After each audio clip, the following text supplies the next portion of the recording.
Yeah. So I was interested in the topic. I'm Hindu. I'm actually a recent convert. I used to be an atheist. I was an atheist for very long. I actually participated in a lot of debates and stuff on your side of things, and like Amazing. conversations and That's stuff. cool. That's Yeah. one of the So coolest I things. kind of have a unique experience. So Yeah. Yeah, well, I had a few callers before, but it's so rare and interesting. So yeah, okay. let's go. Like, what converted you? And that's the biggest question, right? Yeah. So I'd been an atheist for many years, since I was about like a teenager. I was raised a Christian in the United States. Um, One of the What a things story, that man. and so then I kind of got to the point where I was like, well, if these is how Christians act, then I don't want to be among them. And I started studying religion. I studied a lot of like early Christian theology and things along those lines to try to understand it. I own a Quran. Unfortunately, I haven't read that much of it. But yeah, so I started studying like other religions. My friend told me to start studying Hinduism, and I got really into like reading the Bhagavad Gita and a few other books, as well as listening to a lot of talks from a lot of gurus, and everything. I still remain very skeptical of a lot of like the more spiritual claims and things along those lines, but I find it to be like a very holistic philosophy. I also find that its argument for God is one of the best arguments for God I've ever, or explanations rather, for God than I've ever heard in any Western theology. And I found it very compelling. And through enacting some of the practices that I had learned, I have made my life better off for it. Um, and my outlook has improved greatly, just in general, and stuff. And so I do think that it is something where a lot of Hindus are kind of nervous to have conversations about their religion because there's a lot of like stigma attached to it. And also, we don't have the same kind of proselytization culture like a lot of Muslims and Christians have. And so um, we're just not very like prone to like going out and proselytizing, right? That's not something we're supposed to do. And I'm not here to try to convert anybody. I'm just here to try to have the discussion because I do think it is something that needs to be had and is often overlooked. Like, we are also here for the discussion. So, as I said, like the most important part of your journey is what exactly converted you to Hinduism. Mm. So we're talking about arguments here or evidence, whatever. Yeah. Yeah, so the specific thing there was, I remember it was a conversation between a guru named Swami Sarvapriyananda. That is a very long name, so I can type it in chat if you'd like. Um, but he was having a conversation with Samuel Harris, and I'm sure you're familiar with him. Yeah. He, yeah, they were kind of going back and forth and stuff, and talking about, um, spirituality, and he was discussing the soul. And I always told Christians and other theists that if you convince me of the soul, then you can convince me of a lot, right? Like if you can convince me of the soul, then I can start to walk that path, and I would end up somewhere in the theological lane. Um, so basically, what he was talking about was the observer, right? So you have, let me see, I think I have it like laid out in here. Here we go. So your eyes see the world, right? So like I'm looking down at my phone, right? And so my eyes see the world. If I close my eyes, that goes away, right? My phone might as well not even be there if I can't touch it, right? Um, and so then it's, are you the eyes, right? Well, if you don't have eyes, right, you somehow your eyes are removed or they're damaged, then you still are aware, right? There's many blind people that walk around. There's many people who walk around with no eyes, right? Okay. So you have that awareness. So then you start to get to the mind, right?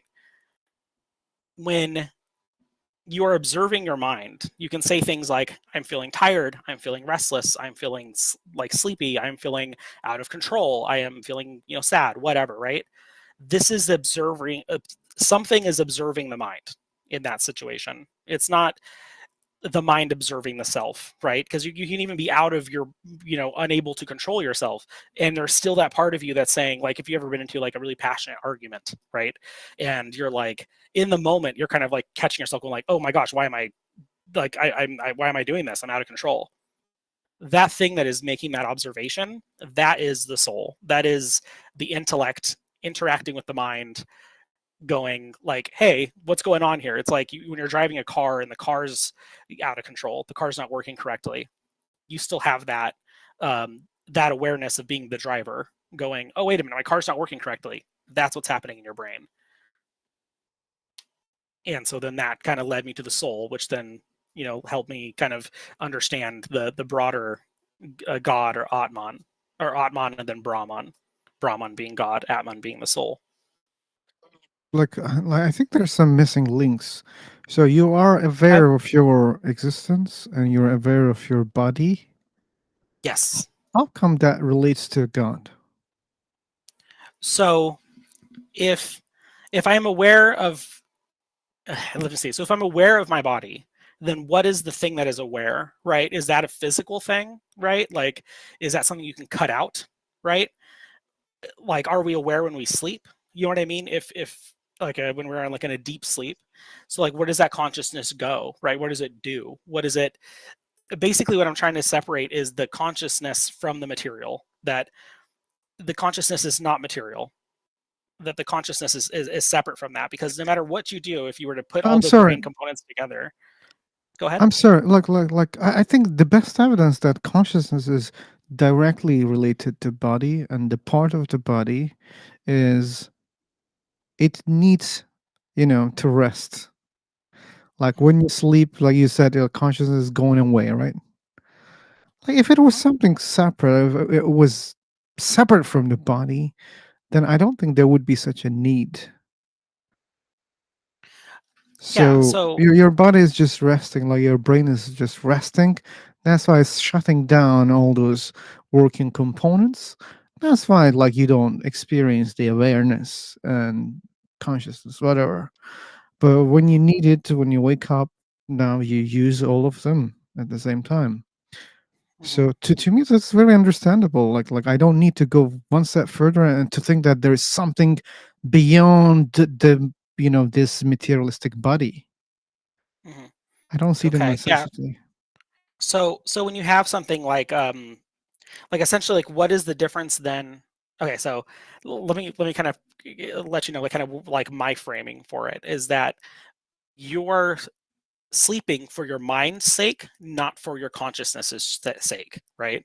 So your mind is the thing that's tired, right? Like you can't drive a car forever, right? You can't have your phone running forever, right? It needs to recharge. The car needs gas. Like there needs to be some, just time for it to, refuel. Someone just asked in the chat, "Are you into Advaita Vedanta?" That's exactly where this is all coming from.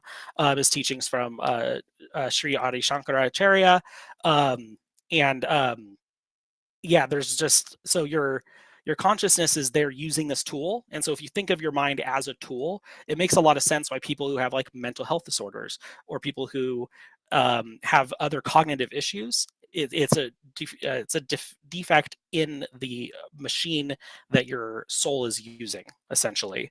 So when you Uh, do need to sleep, it's your soul sleeping, or not your soul sleeping, it's your mind sleeping while your soul does other things like dreaming yeah, and things but along those like, lines. that's hard. Like you don't know exactly.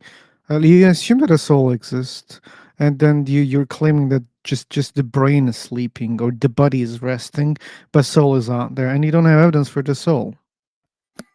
Well, yeah, and so the thing with the soul is that it is all consciousness, right? Like it's pure consciousness. And so when we're talking about a conscious experience, we're talking about something that is very, very subjective, right?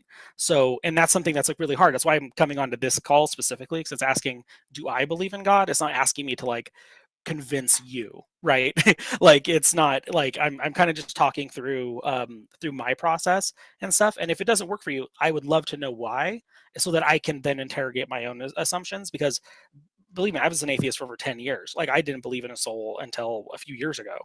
So like my assumption was that there was none, and it's through experience, um it's through experience that I kind of got this. So one of the experiences, someone's asking for good reasons, some of the experiences was my own issues that I've had with mental illness and stuff. Like nothing too wild, but as far as like things like depression, things like anxiety and stuff, witnessing that and kind of going, oh wait, so this is it's not just me going, it's like the brain is the one having issues, like the mind is the thing having issues, whereas the soul is the observer of that and trying to control that. And so once you kind of are able to even like once you conceptualize that separation between the consciousness and mind, and even people like Alex O'Connor talk about like how you cannot, it's hard to materialize consciousness, that like to say this is the part that does consciousness in the brain. um and so like once you start separating that, you go, well, where does the soul come from, right? Like if it doesn't come from, the body, if it doesn't come from a material putting together of things, then where does it come from? And then that's where you start asking those questions, and that's where you start discovering But your I own think conception it's of a very God. unnecessary question. If it doesn't come from the body, is a very unnecessary question for me because, like, most likely it's coming from the body. When there's no body, then there's no consciousness, right? Like, can you pinpoint any consciousness without any body? But I can pinpoint a body without consciousness. Yes, you can do that, but Yeah. what we relate as a functioning brain is causing the Mhm. consciousness, just generating like our body is generating heat, right? Yes. You cannot show the heat like with your finger. You can't say, hey, heat is here, like Mhm. and consciousness it's seemingly like that. Like our brain is functioning, it's generating that that thing, that awareness or whatever. So, and when brain is not functioning properly or at all, then it's gone. Okay. And You might claim that like our brains are just receiver.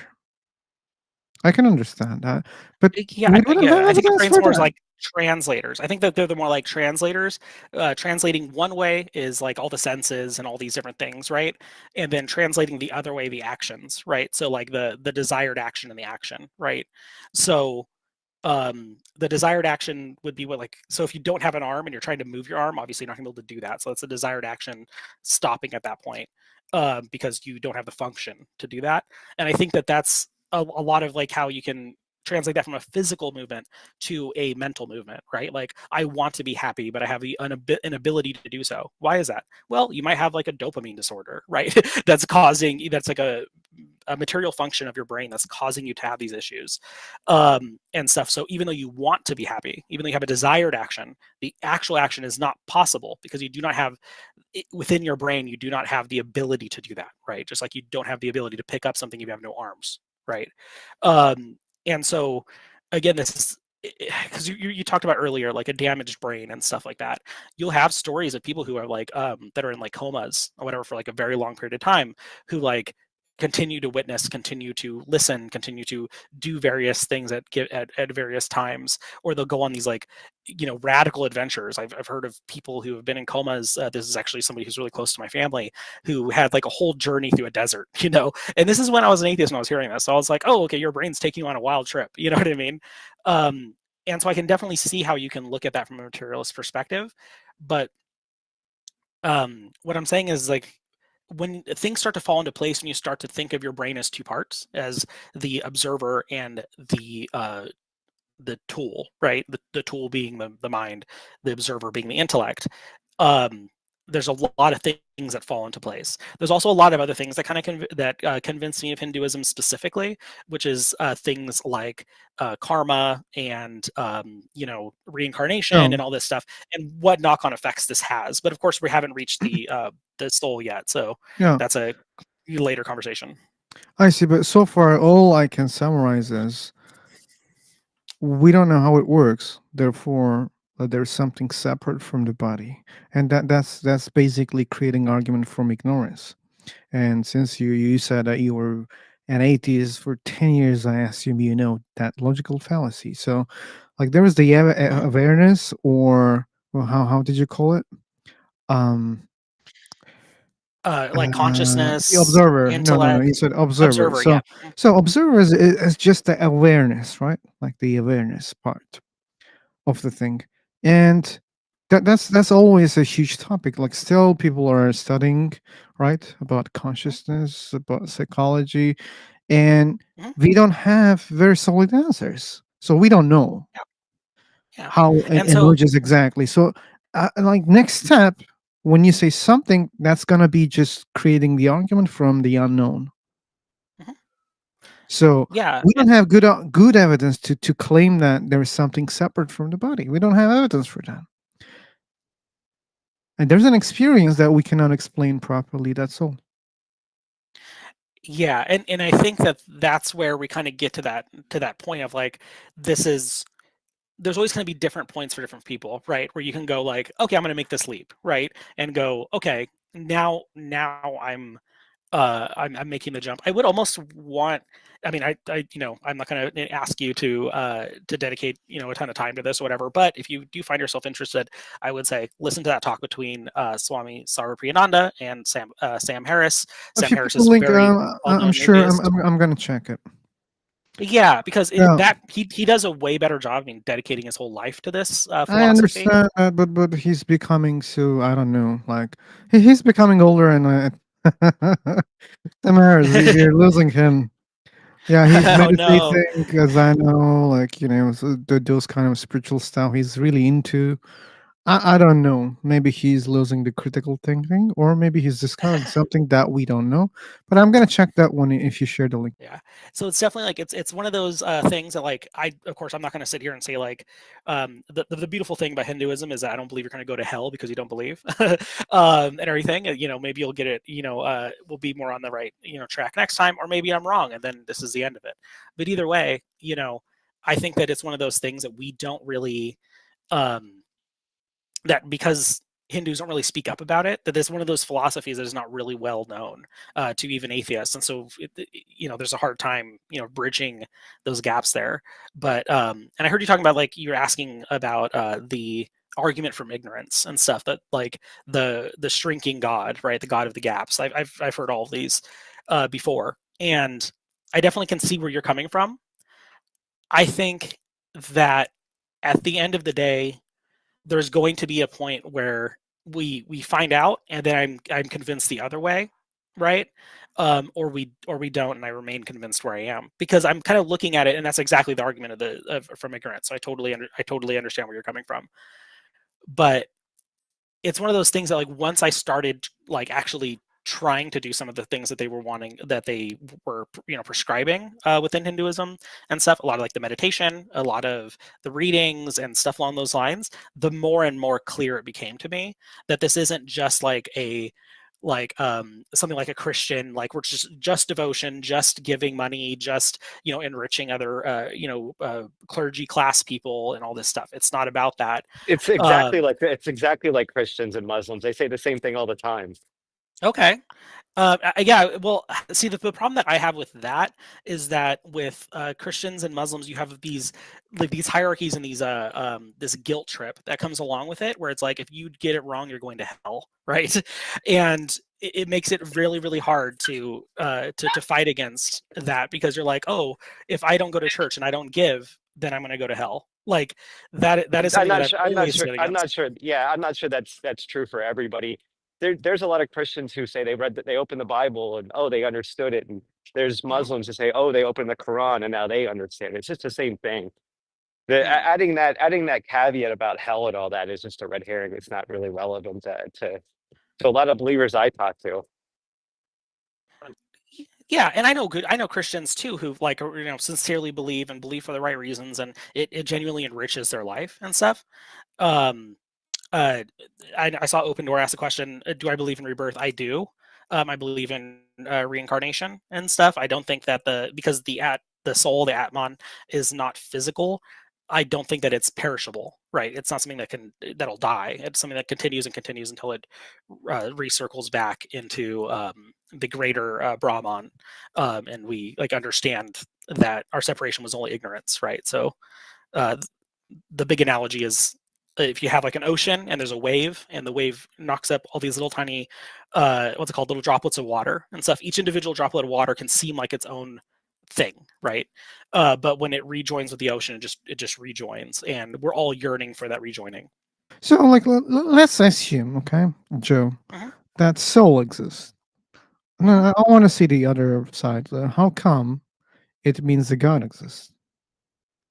So Oh, wait a Be- second. I'm so sorry. because I'm so sorry. So sorry. yeah, So, hey, Vaven, thanks for joining. I couldn't read your entire message, but seemingly you're leaving. Thanks for joining, and thanks for being open-minded. That's a good thing. Doesn't matter if you stay a believer or if you try to search other parts of the subjects, but you're doing well. Anyway, thanks for joining. Yeah, go on, yeah, Joe. Sorry. yeah. Sorry, I lost my train there. Okay, so we're getting from the soul to God. Like, so say we do assume the existence of a soul. How do we get to God? Okay. Um, so essentially, that then becomes, well, now there's this whole supernatural possibility that exists, right? Um, and because if you go from, or the super material would be probably the better term, right? Um, and so then you kind of go from like, okay, well then where does the soul originate? Does the soul end? Does, like, now we have all these other questions that need to be answered, right? And so it turns out there's whole corpuses of conversation that are about that specific thing, because even the Greeks kind of had a similar concept to Advaita Vedanta called Neoplatonism. It was kind of around, about the same time, these two um, regions had the same kind of philosophy kind of popping up, that it had to do with like monism, that like the soul kind of exists in this pool of other immaterial existence, and it's through like, I'm trying to articulate really quick. Yeah, and so it's basically kind of saying like, okay, well, if it always existed, then why is it that we seem so separated now? And then what does peace look like? Like, right, what does settling of the soul look like, right? Um, and so that's where it comes back to like the either you can go through the Advaita Vedanta perspective, which is the branch of Hinduism that I believe, where you we all are a part of a soul, of a greater soul, Mahatman, right, or Brahman, like a great soul, um, or and we're just like not aware of it, right? Like we are like covered in ignorance. All of our separation is covered in ignorance, and we are working to break down that ignorance, and like so through multiple corporal lifetimes, right, corporeal in our bodies lifetimes, we are kind of making more and more of that understanding to find our way back home, or we are in like the Neoplatonist idea where it's like you're kind of traveling up a ladder, from pure materiality, right, at the very bottom with like animals, rocks, plants, things like that, and then working your way up to fully realized consciousness and stuff. And so these are the two things that made the most sense, the two forms that made the most sense to me out of all of the other claims about just like logical, rational sense to me than all the other claims of all the other immaterial soul descriptions, right? So like, if you were to talk about like the Christian perspective or the Muslim perspective or the Jewish perspective, where the Jewish perspective is a little bit more hard for me to kind of comprehend, but the specifically the Christian and the Muslim perspective, where it's like you get one shot, right? Your soul has one shot to make it, and you either go to heaven or you go to hell, and you're born with different starting points for no reason, right? So you can be born into a super rich family that is a really good Christian family, or you can be born into like a crack house, right? And either way, you got to make it. You know what I mean? Like you have to make it, and it's completely on you, or by the grace of God. And if you were born in some third world country or something that doesn't have access to Bibles or doesn't have access to churches, you're out of luck. You know what I mean? Like that never made logical sense to me. And so I think that's another reason why Hinduism is vastly different in that conception of God and grace and things along those lines than the Christian and Muslim perspective, that you only have that one shot. Hindus, it's a journey. Can you just summarize in a nutshell? I'm so sorry. I've just No lost worries. the Sorry. track. No worries. Yeah, I'm trying to. That's the thing, is like I'm trying to pack, like this is like years and years of of research and hundreds of years of philosophy that I'm trying to cram into like a very small, a very small piece, and so it's kind of difficult for me. Um, but let's see here. Yeah. So essentially, the reason why I believe in the Hindu conception of the soul and is because it makes the most logical sense to me. If you basically, like, once you make the leap to, okay, now we have a soul, the most logical flow of that soul, the most logical existence of that soul, the most logical explanation for that soul is the Hindu perspective, the Advaita Vedanta Hindu perspective. How do you do that? For example, if I suggest that, okay, there's soul, and soul is something immaterial but created by the human body. So the human body has a property of creating something immaterial. Mhm. So how this can relate to God? Or how can you prove that no, soul is not something like that? Soul always exists, or soul exists apart from the body, and it can stay existing even without the body. Or how can you make those claims? Like, what is the evidence for such kind of claims? Okay, a soul existing.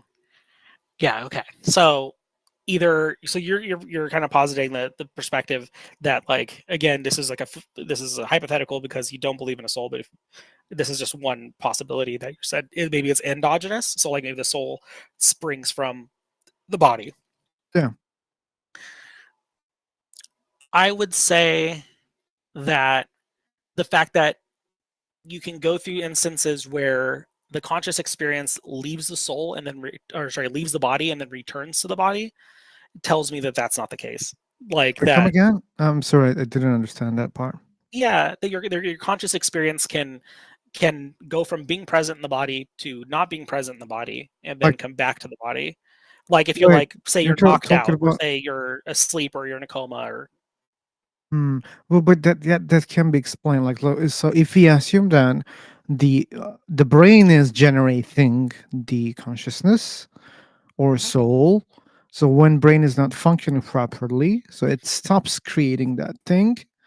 So Mhm. that's understandable. Okay. So then what about the continuous experience, like single continuous experience, right? So this is something that actually I just heard Alex O'Connor was talking about. It was that uh, the material brain does not explain the fact that, like, you can have like a continuous block of memories from when you were a child, maybe like 3 or 4 or 5, up until now. That is a single that you look at and don't go, oh, that was me, that was me, or that was 7 years ago, this person, and now I'm this person. Instead, you can go, well, that was me 7 years ago, right? Even though, as we know, I think the least the latest I'd heard on this was that your brain is like constantly replenishing its old cells and stuff. So it's kind of like constantly renewing itself, just like your skin is constantly renewing itself, um, and stuff. So, like, materially, all those things that made up the thing that you're positing might be what is generating that phenomena of consciousness or the soul. Um, is constantly replacing itself, and it's constantly going through changes and all these different things. But yet, our experience is that we have a single continuous experience. And so, like, again, that kind of tells me, again, there's some consistent thing in there. There's like some consistent aware Okay. observer. Yeah, but like again, like I can give the example again. Like the human body generates heat. Mhm. That's also continuous, but we know that it's definitely from the body. Body is creating the heat. And if the body doesn't function, if it's dead, no more heat. So if like we are getting something very consistent from the body, doesn't mean it's not from the body. Still, it can be Well, from the body. I would also say that that consciousness is quite a bit more complex than heat. Oh, okay, it can be, but like you were It emphasizing can the be. continuous part. So like Hmm. being consistent doesn't mean like it's apart from the body. Why? Because like I gave another example that there's something else also consistent, and we know that it's from the body. I guess, like, I'm having a hard time. Like, it's the reason why that's difficult for me is because it doesn't, because, like, again, like the complexity and the amount, like, okay, Would you say the heat that you were giving off 7 years ago is the same as the heat that you're giving off today? Like the same atoms, like um, the same energy, or would you think that that's like new, like different from the food? 36 degrees, I think. Like this is just it's the same average of the heat. Then, like if you have the machine, I mean the tool that you measure, Hmm. sure it's the same. Yeah, Well, so what I'm saying is it made up of the same stuff? You know what I mean? Like made up. it's really, what I'm getting to the point of Okay, in the yeah, point. but here's the thing, like it's the same like for the consciousness also. So like our atoms are not the same atoms, so we know that, right? So Mhm, like 7 years back, it was different atoms. So yes, mhm, the answer is no, that they're not the same atoms that causing the same thing, but it's causing the same thing. Like it's causing the heat, and it's the same heat. mhm. It's the same But experience. yeah, but you don't. Okay, but okay, what is the experience of being heat? Being heat, I don't know what does that even mean. What I'm getting to the point of is that that what I'm talking about is continuous identification. I'm not talking about continuous presence. I'm talking about continuous identification, right? So What does that the mean? fact, like that you're identifying a string of conscious events, right? In your memory to a single identification, right? Like you're not going like if you're going to go into your computer and pull something up, right? Like it it's not. I'm trying to like come up with an analogy that's a little bit more apt here. Like that identification is what's important because that identification of like identifying with a thing like that is like completely continuous is very that's very unique to consciousness. It's not like something that also is done by heat or done by noise or done by any other thing that we produce, right? That identifying with that consciousness is novel and unique, and I think that that's something that we do intuitively. And the reason why we do it intuitively is because we are that consciousness. Like we are not this body, we are this consciousness. I'm sorry, like I'm totally lost. I'm not getting what you're saying right now.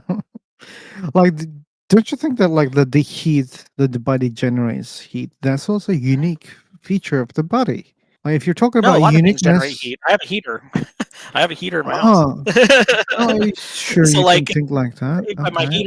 heater doesn't isn't aware of its own existence. You know what I mean? As far as I'm aware, Yeah, if but I find out, it's be not a lot doing it nicer to it. like it's not emitting like 36 degrees heat, you know, you know, very consistent. Like it's not natural. Sure, you can adjust it because we create the machines to give the heat, and we can Mhm, adjust the heat level, right? But mhm, like the heat coming from the body is not the same. Like we are not adjusting it, right? We cannot adjust it when we just think about it. Or in another way, I mean, sure, you can change it, mhm, but like if you don't play with any numbers, or if you don't adjust anything or the environment or whatever, so it's gonna mhm. stay the same. And the other things are not, you know, I mean, giving the same result. So like, and in its own sense, it's unique. That's what I'm trying to explain. Yeah, well,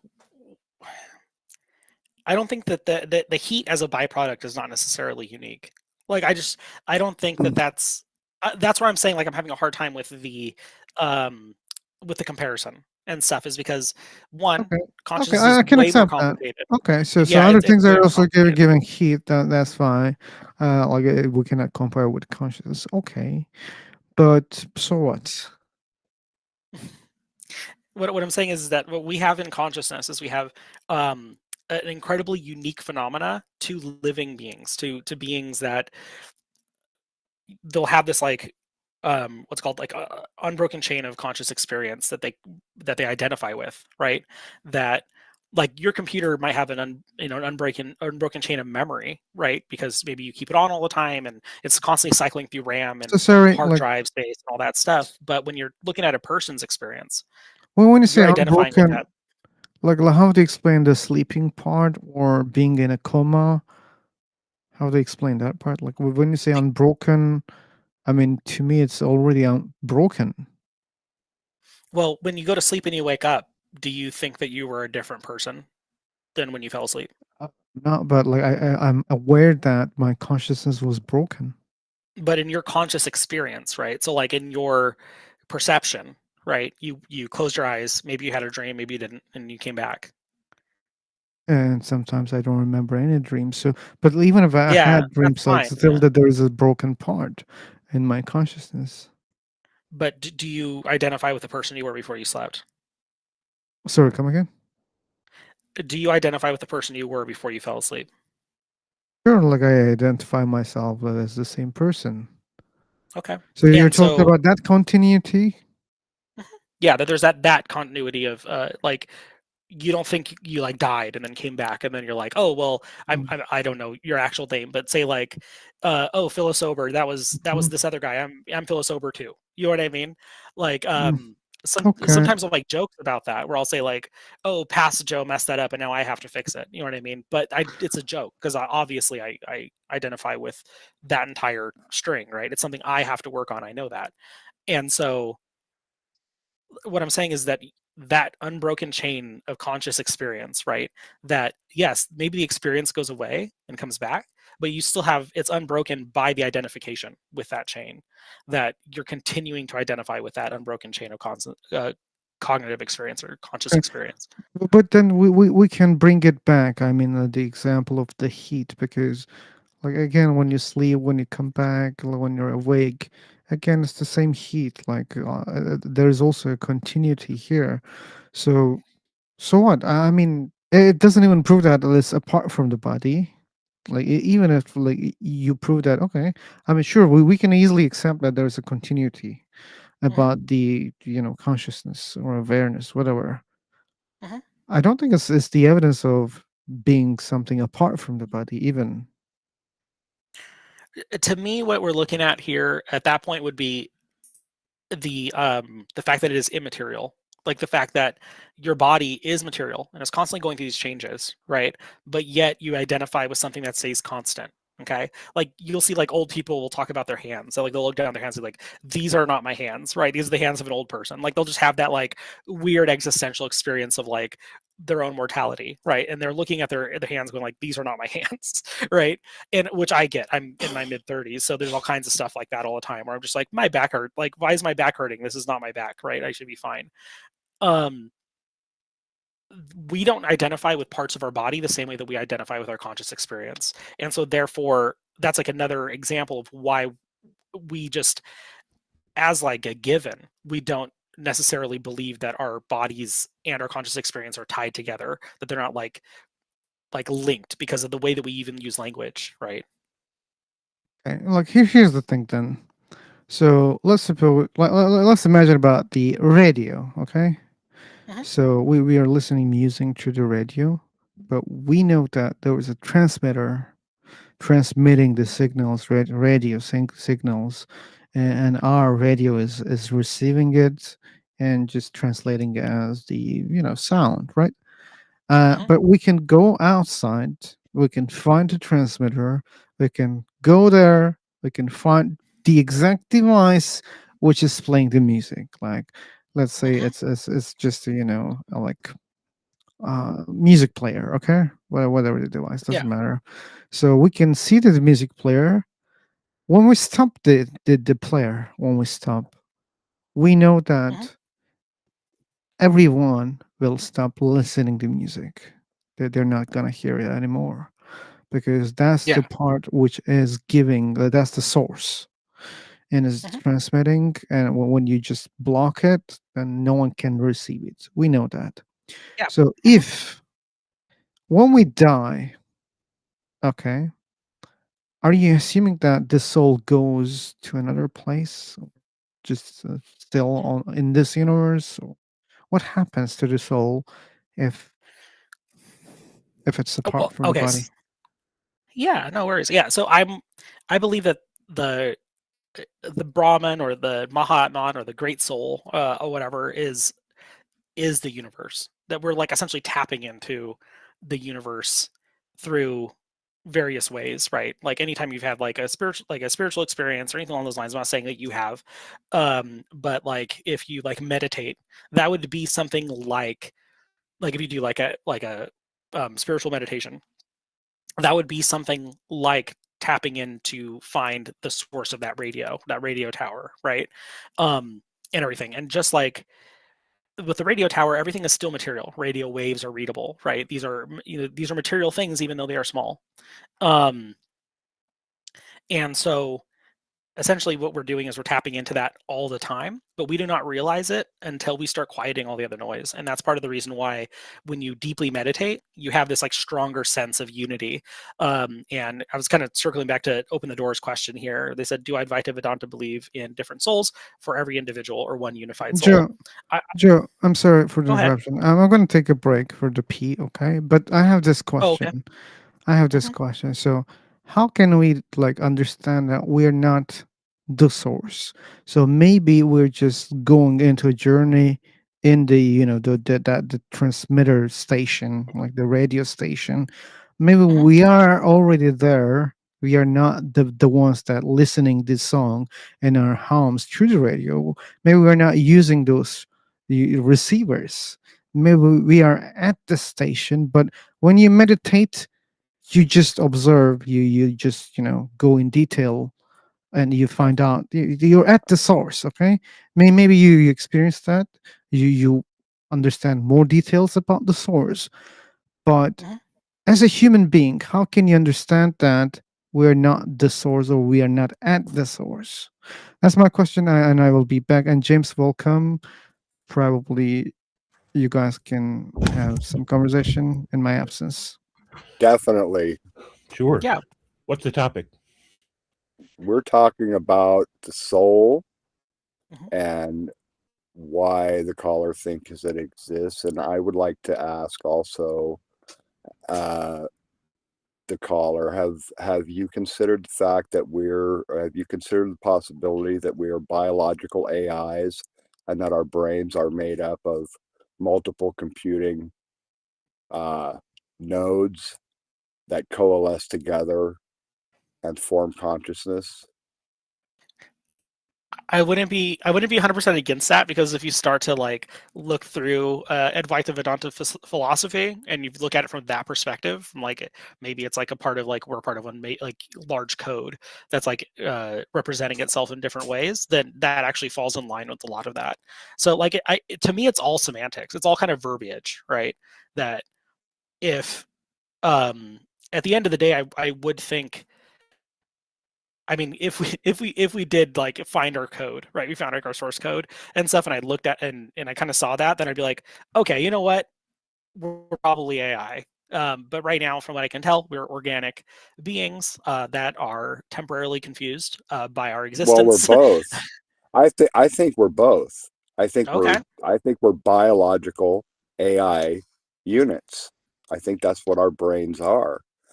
Okay. And when you take these different nodes, these different processing centers that we have these different areas of our brain that are responsible for different things. They Hmm. process in parallel Hmm. and they coalesce into consciousness. And I think that's what we see in nature. We see varying degrees of consciousness Hmm. in biological systems, and we only see it coming from the body. So to me, I just respectfully say that I think the soul is a construction, and I think it's a complete God of the gaps jump Okay. to assume that there is one. Okay. Um, I think that if we were to get to a point where we can prove that a a computer has consciousness, then I think that at that point, my conceptualization will be shattered. But it's one of those phenomena that we've only experienced, Well, we and can't. We know a lot about solar activity, and we know a lot about uh, stellar evolution without mhm, having to recreate a star in a laboratory. yeah, and we know a lot about it because we've also seen it develop over millions and millions of years through telescopes, thanks to the fact that light can only travel so fast, right? So we can kind of like observe stars in their evolution at various different times over millions of years, and also we have so many examples because of the power of our telescopes. So like there's other data that we've been able to capture over time that's been able to elucidate that for us, or Right. like So we clarify don't that so for us. so we don't need to evolve computers to a point where they're self-conscious before we admit that we can be also biological AIs. I mean, why I would we would recreate? Why would we recreate a mechanical conscious AI to prove that we're biological AIs? well at that point it would be like, again, I would need to see part of the reason why we kind of like observed how stars exist. But like, again, you're the one that brought up that hypothetical. If you want to bring another one, then I would totally want to entertain a walk with that too. But with regards to the sun thing, is that we've seen suns exist, right? So like obviously we know that their suns are here, and then we've been able to see how they're born by looking at all these different Right. data points. The point of me saying that is that we haven't gotten to the end point that you're talking about yet. We haven't found the like quote unquote missing link, to use that terminology, between LLMs, which are still fairly stupid. Like when you talk about like in relation to human intelligence, when you talk about like human reasoning and human conceptualization, that gap is still not there yet, right? Like we're still not getting to the point where AI is completely Well, we're running on on par with human consciousness. we're running on completely different hardware. So, you know, Yeah. and we're learning quickly about how the brain works and these different things. And anyway, I just, like I said, I think it's a jump to assume that there's a soul when we have so much evidence and are gaining so much knowledge and how the mind works, you know. Yeah, no, I'm definitely open to the possibility. Like I said, if we do get to that point where I see like a computer start to, identify with itself and start to like having that like continuous conscious experience and stuff, within and of itself, and like that awareness and stuff, then I would be more convinced that there's a more mechanical or like foundation to consciousness in our soul. I have a question for you on Yeah. that. Um, are you familiar with the concept of a philosophical zombie? I've heard the term, but for the life of me, I can't remember it right now. Okay, so a philosophical zombie is a, the idea that there's this thing, and when you interact with it, it appears to be having subjective experiences. To everything you ask it, it responds as if it does. It acts as if it does.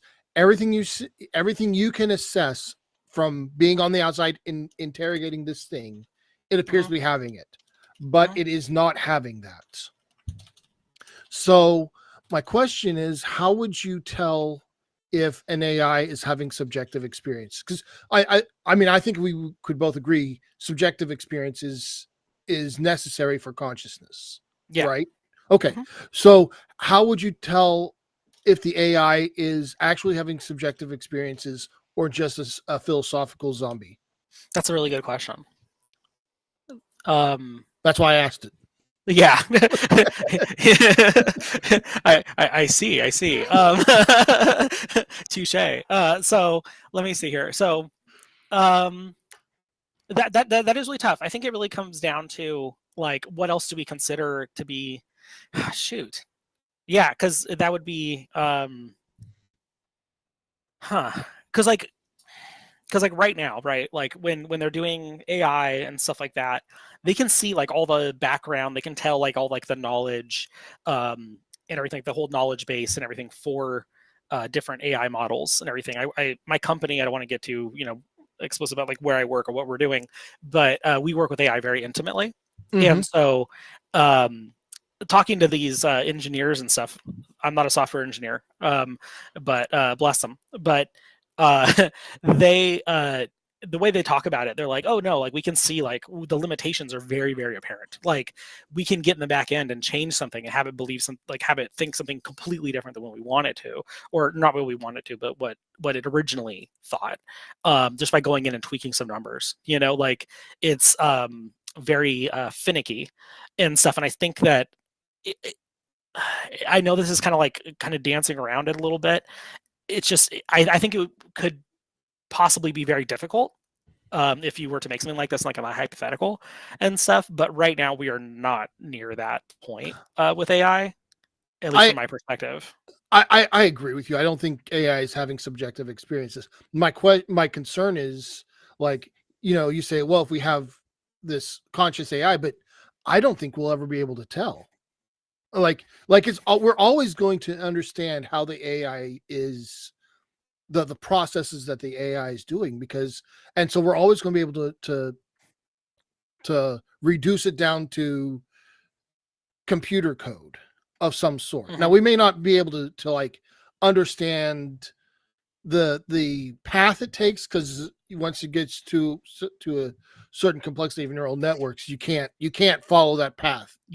That's why we use AI to do what AI does, is because we can't do it ourselves. But in a way, to me, that's just the difference between what AI is doing and what our brains are doing is really just a difference in magnitude, and not so much of substance. I don't necessarily agree with that, because like when you're looking at AI and stuff, like a lot of it's like the large language models and everything is like the predominant use that like most people talk about when they talk about AI generally, right? Like the chatbots or whatever. Sure. And these large language models, they can be very complex, but they're not. They don't have that. They're not creative the way that human consciousness is. They're not as nimble as like human consciousness, right? So like there's that infamous like question where it's like you can ask ChatGPT like how many R's are in the word strawberry, and it gets it wrong like every time. And it's because of like the way that it parses the tokens and stuff. Like it'll read parts of a word in separate chunks. So it reads it like, I think it breaks it down to like 3 or 4 different chunks for the word strawberry specifically. And so sometimes it'll double count because it's like doubled a word or doubled a letter and it didn't realize it, kind of thing. So it's not using like rationality in the same way that humans do. No, because we don't know how rationality works. We don't know how that works, like right. We just don't know. And so I think the interesting thing, I think like the step for me where it starts to get scary, because again, AI is far from scary for me right now, but when it will start to get scary is if it started creating its own code, right? If it created its own coding language and then started using that to make its own consciousness, right? Or make its, not its own consciousness, but its own scripts, right? That's when it'll start to get really weird for me, where I'm like, okay, this is a protective measure that is something that is alive would do. Like that's when things would start getting really weird for me. And stuff is that it's like creating its own language. That'd be really, yeah. Right. So I didn't mean to say like I think AI is having subjective experiences or anything like that. What I was really talking about is like the hardware that it runs on.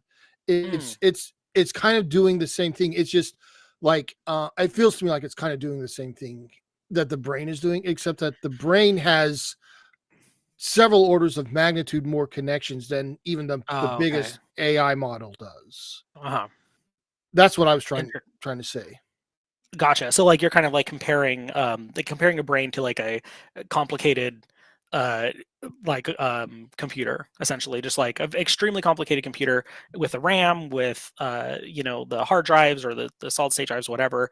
Hopefully solid state drives. I don't know. You talk to some people, you think they're working on the slower stuff, but like all of that processing software, just like all like minimized and extrapolated into our brains, and that consciousness is like software that's running on it. To me, conscious, and I don't think we have a good definition or a really understanding of consciousness. But when I think that's the big question. When I think about it, to me, consciousness is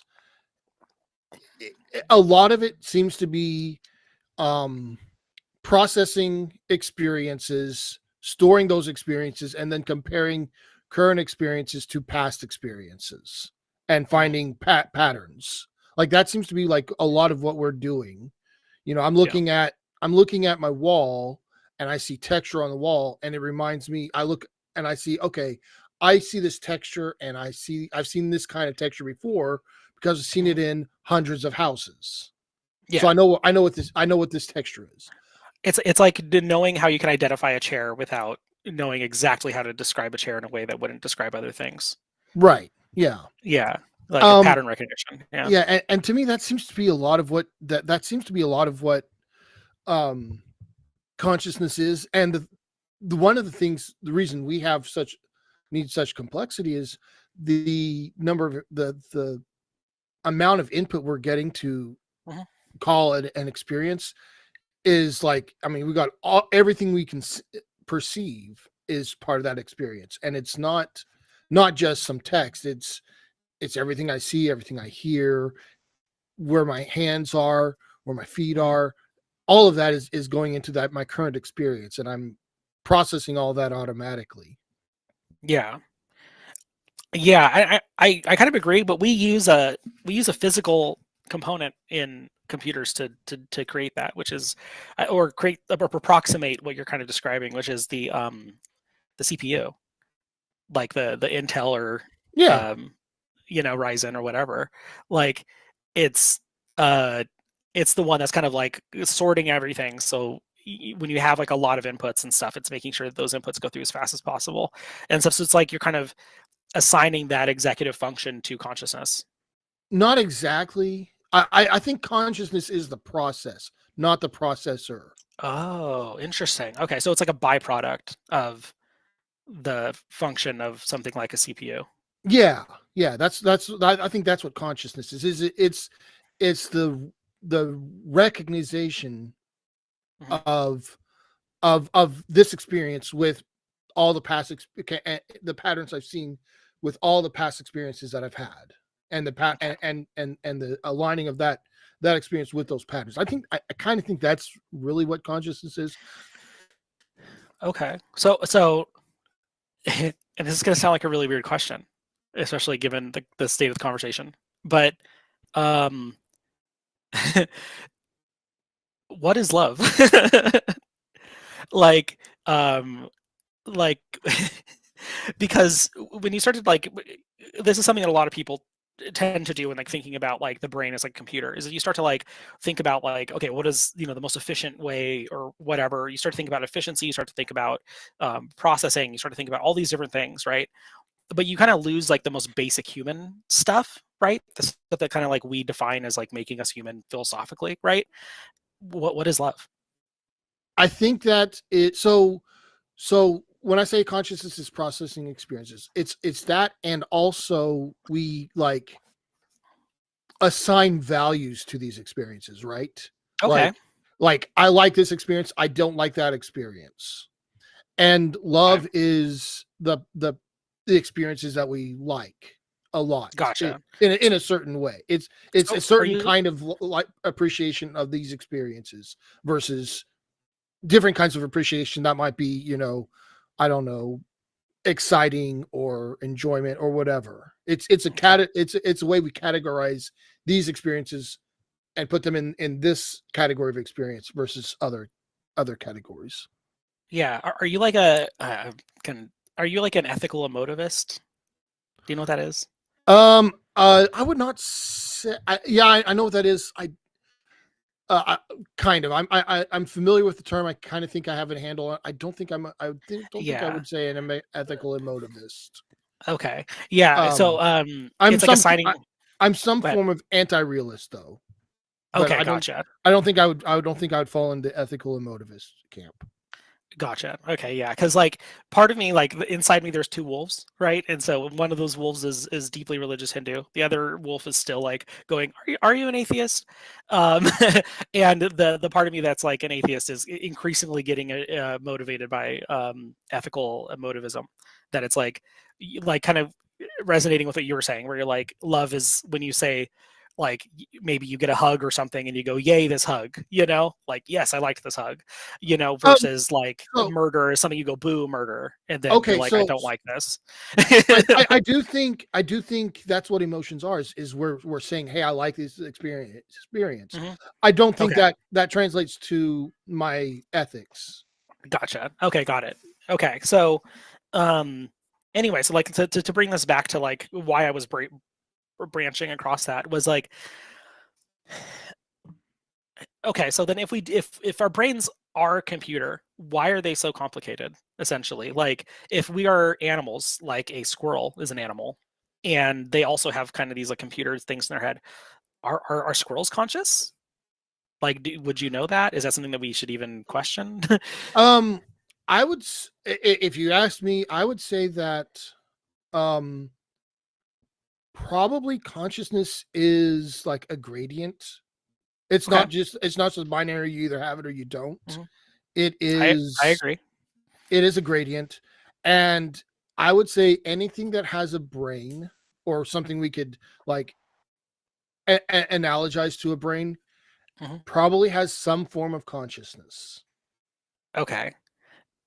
And Because so, if consciousness is processing experiences, categorizing them and saying I like this experience, don't like this experience, like anything that does that would have some kind of consciousness. okay. And so Do you think? going back to the squirrel, I can see a squirrel. They're running away from things. They're um they're finding food. They're burying their little nuts in the ground or whatever, you know. Um Mhm.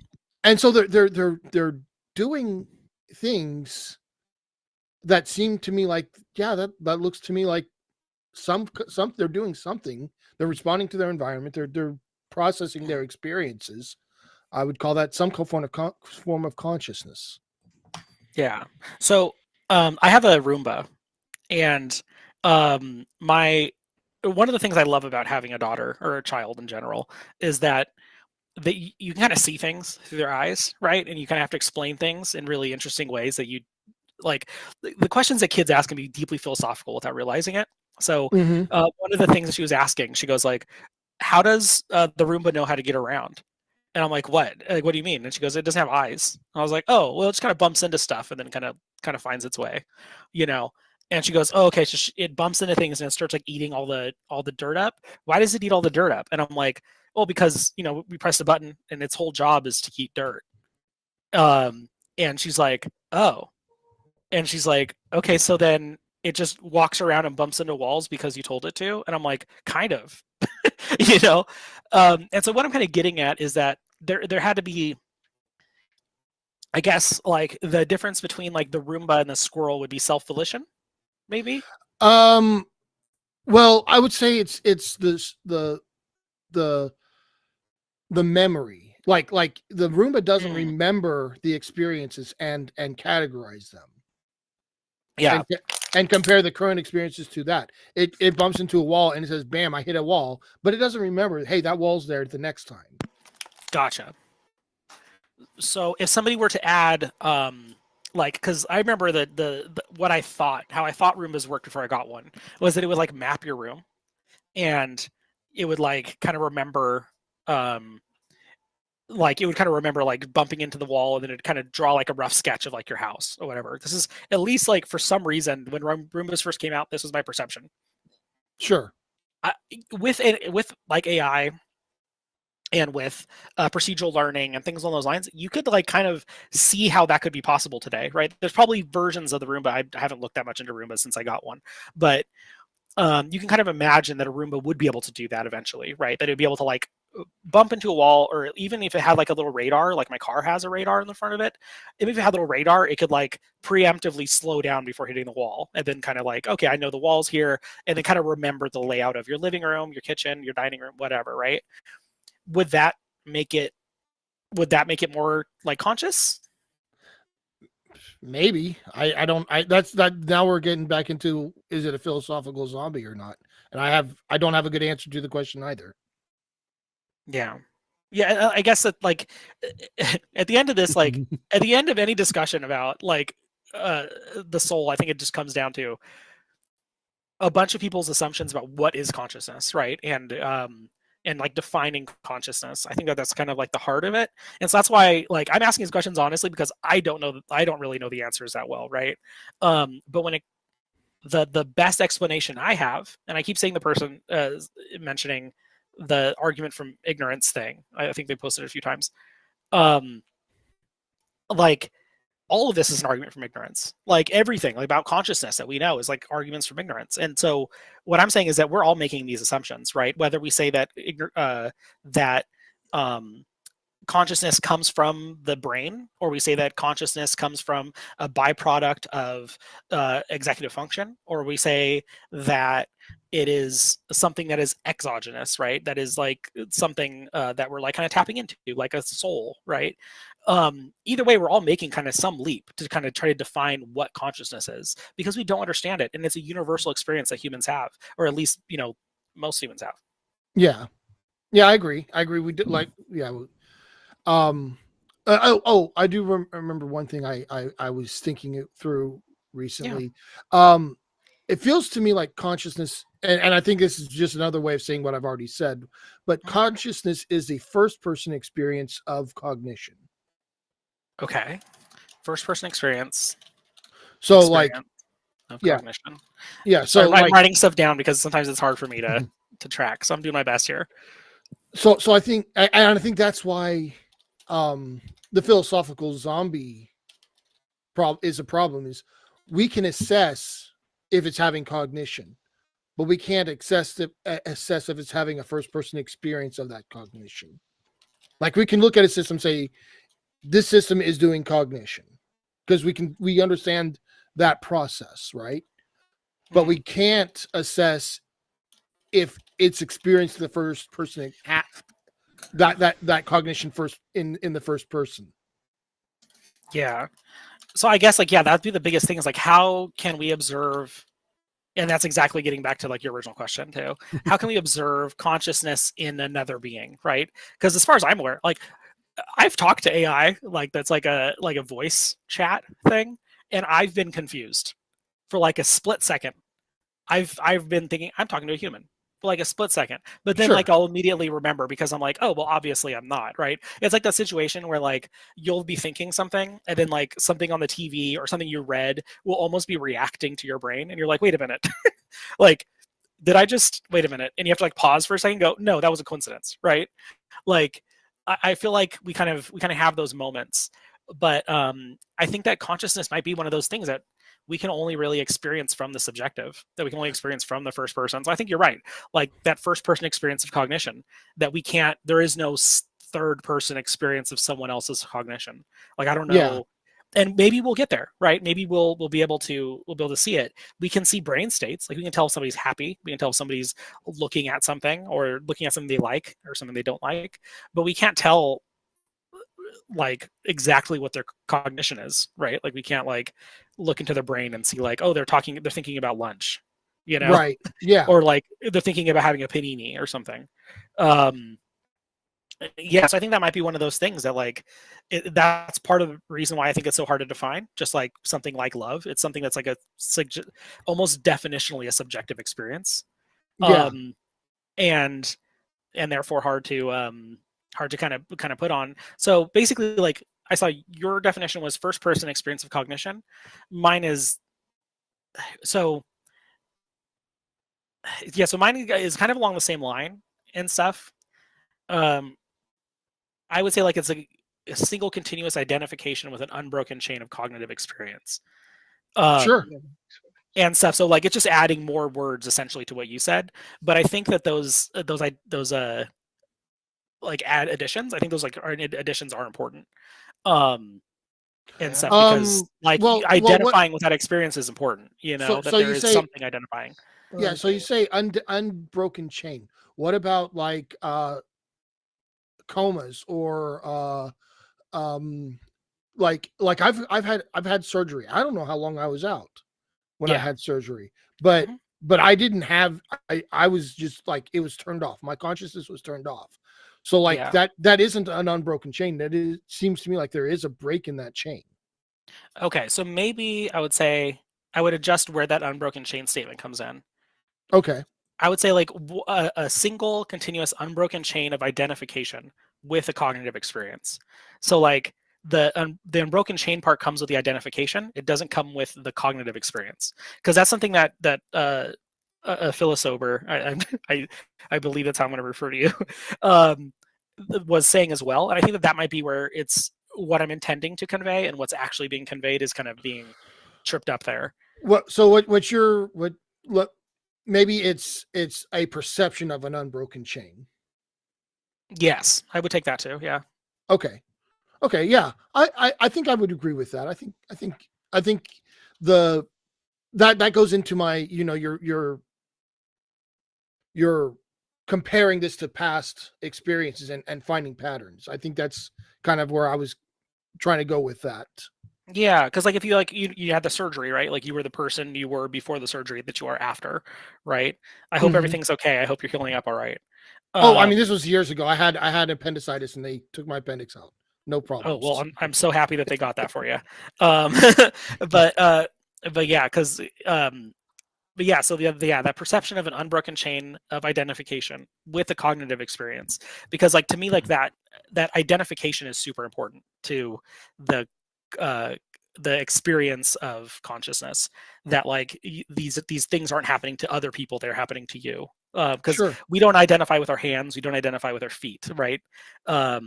You say my hand hurts, right? You don't say I hurt, right? Yeah. Um, and stuff. So there's an ownership that you have over your body that you don't express in the same way with your consciousness, right? Um, and so, and I Sometimes. think, I mean, sometimes I say I hurt and it's like my back or something. But yeah, yeah, yeah, but I think I get what you're saying. yeah, but even like internally, you're saying like, my, my back, right? Yeah. And stuff. And so I think the ability to say like I feel cold, I feel sad, I feel tired. I think that speaks to like an observer, right? Like you're by feeling you're observing something, right? So in like you're observing brain states of sadness and tiredness. Um, and I think that that observer is the part that is not material. Like that's like the essence of consciousness, right? Mm-hmm. And so this what like the philosophy kind of speaks to is just enhancing that observation, right? And so that's why it's been so compelling to me, is because it's not just like I'm telling you this, now you have to believe it, and now you have to pray to our God, and all those things. It's saying experience it, do meditation, say some mantras. It doesn't even necessarily matter what mantras you say. Om is the most popular because it's the easiest one to remember. A lot of people do Hare Krishna, that's fine too. A lot of people do all kinds of different ones. So the point is to get you into a state of repetition where you're focusing on that repetition, you're focusing on your breath, and then your brain becomes as singularly conscious as it can, right? Where it's focusing on just the consciousness. And through that, you can have an experience that will help, um, expand your understanding of your own consciousness, and it will actually bring you more peace. Like it's results based on that subjective experience, right? So the minute that I started having that break between I'm an atheist who's like a materialist to, or like agnostic atheist materialist, to now I am a person who believes that there's a soul, and then I started practicing the teachings that that Hinduism had taught me, or advised for me to practice, like meditation, things along those lines. I experienced a deeper peace in my soul. Like it was like it was a separation from my soul and my mind, a separation of the observer and the observed, right, in my brain. And it's that kind of subjective experience it that is really hard to explain to somebody who hasn't experienced it yet. And it's one of those things where it's like, you sound very like almost like, haha, you're not as good as me or smart as me if you don't experience it. That's not what I'm saying at all. I'm saying this is accessible to anybody, but that's if you want to do it. If you want to, you don't have to. Um so circling back, you Mhm. mentioned something about like the engineers know how to tweak uh the AI to get a different result. Have you ever heard Mhm. of Phineas Gage? Oh yeah, he's the one that he was one way, right? He acted a certain way, and then he like got into like a horrible accident, and then it was like damaged his brain, and then he started acting completely differently. Yeah, yeah, Mhm. that's the guy. He had a rail spike go through his head. Yep, that's the one. Okay. To me, that sounds like kind of the same thing that what you just described. Yeah, where you're going in and you're tweaking. In this situation, I would say there's two possibilities that kind of fit within the Hindu model of the soul and the relationship between the soul and the mind. Um, the first one could be that the mind is now severely broken, and so just like when you're trying to drive a car that doesn't function correctly, it might cause you to drive differently, right? Like so if you have a like your alignment's off, right, in your car, or your like axle is like fucked up or something, or like your car takes some additional time to like, well, I got to turn the wheel and then I got to do this, and old cars, you've had people say like I'm the only one that can start my car, right? Sure. Like, and so then it's a difficulty between what you want to happen and what does happen in that translation, right? So that explains like a lot of different kinds of like mental illness in a way that is very mental illness as material, right? The other way is that it's possible that, because also Hindus believe in past lives, that it's possible that he was tapping into some rawer emotions that come from that past life, right? And this is a way that like a lot of Hindus, especially like queer Hindus, will explain feelings of like transgenderism. We'll say like, well, I must have been a woman in like a lot of my past lives, and then I was born a man, and now I'm like, what the heck, you know what I mean? This is super weird to me, and then they start to feel a lot more comfortable expressing the way that they felt in a previous life. So it's possible that like after the brain damage, the traumatic brain injury, that he started to kind of pull in these experiences and pull in these like impressions. I forgot what they're called exactly, but like within Hinduism, but these impressions from previous lives that caused him to have such a radical shift in his expression and stuff and his personality. Mm-hmm. Okay. Are you familiar with the concept of parsimony? Ooh, no. Okay. Occam's razor is another way of expressing it. Oh, okay. Okay. So, like, to me, the questions that we're talking about, like, it seems to me like I can explain all of that without having a second substance. Like, I Okay. only need physical substances to explain this. So like I don't know why I would add a second substance, a spiritual Mhm. or a soul substance to the Okay. equation, when it seems like it can all be explained with physical matter. Okay. Well, I mean, a little bit earlier, we were having issues explaining the experience of consciousness with physical matter. So I'm kind of confused how, like, now you feel so confident to explain this radical change in personality within Phineas Gage as something that, like, you're like, oh no, this is all material. Well, we said conscious. I mean, we kind of both agreed consciousness Yeah. is the first person experience of the cognitive process, right? Mhm. Okay, so Yeah. if the cognitive process is running on the hardware that is the brain, Mhm. right? And you damage the brain, that changes the cognitive process. Yeah, and that because that's the thing too, is like it's the soul kind of like my conception of the soul kind of identifies the same way, right? Like it's like the soul is the volitional source for the actions of the brain. You damage the Sure. brain, therefore the actions of the brain are broken. Like the actions of the brain are different, right?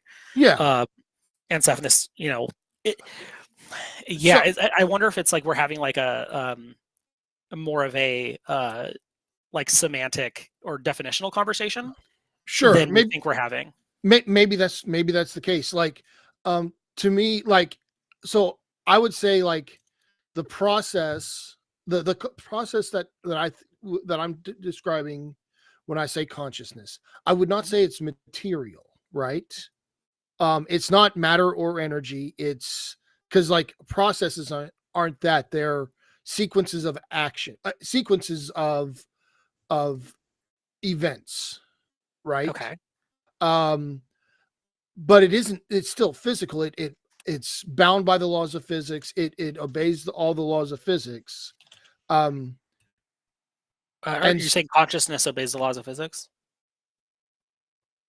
I think, yeah, when I say I think consciousness is the process that the brain is doing, the brain follows the laws of physics. It's chemical reactions going on inside the brain. It's following the laws of physics. There's nothing breaking the laws of physics inside your brain. And so, like, when I say the process itself is just like the sequence of all those chemical reactions, and so it's following the laws of physics as well. Okay, so I guess I'm having a hard time with that. So conscious, I would like to see like what laws of physics and everything. And so I think like what I like about with like the Hinduism, I am bringing it back, is that it has this elegant system for describing things that we can observe, right? Inherent inequality of birth, right? That like somebody can be born and then they have cancer or something. There's an explanation for that within Hinduism.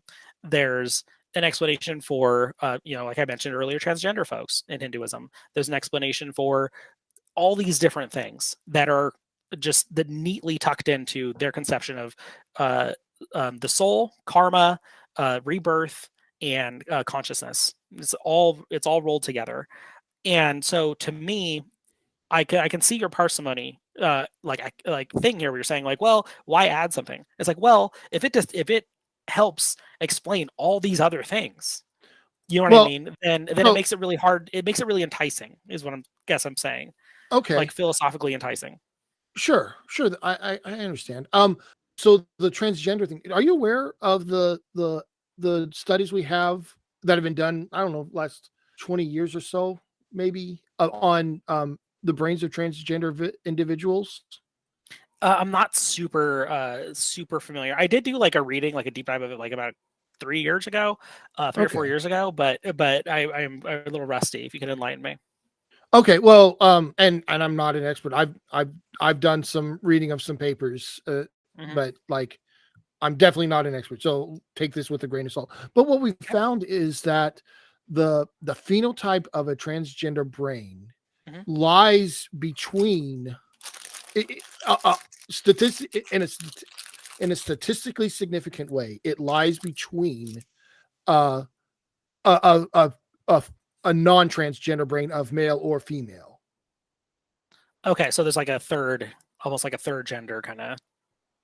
Something like that. Like they look at this and they clump the and I don't know how they did it, but they said the structure of this.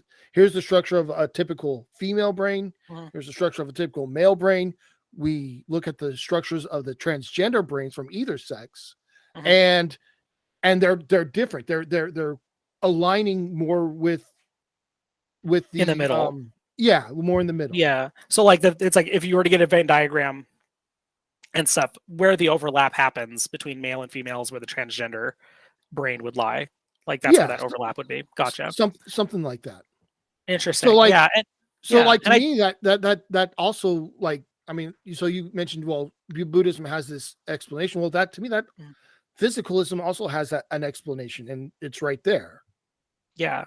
Well, yeah, and so there was a book I was reading, and for the life of me, I forgot to finish reading it, which is the case for many of my books, much to the chagrin of my wife. But I have. She says you buy all these books and you read like a third of them, and I'm like, okay, you know what? You can start coming after me. So there's a book that I was reading by Sri Aurobindo. It's Karma and Rebirth, and then there's another one called Evolution is God, and I forgot who wrote that one, but basically yes, evolution is God, God is evolution is a title, but it's kind of talking about how the soul can influence the rebirth kind of thing, like because in the Hindu conception of rebirth, you can be born as a cat, you can be born as a monkey, you can be born, you can go through all these different things, right?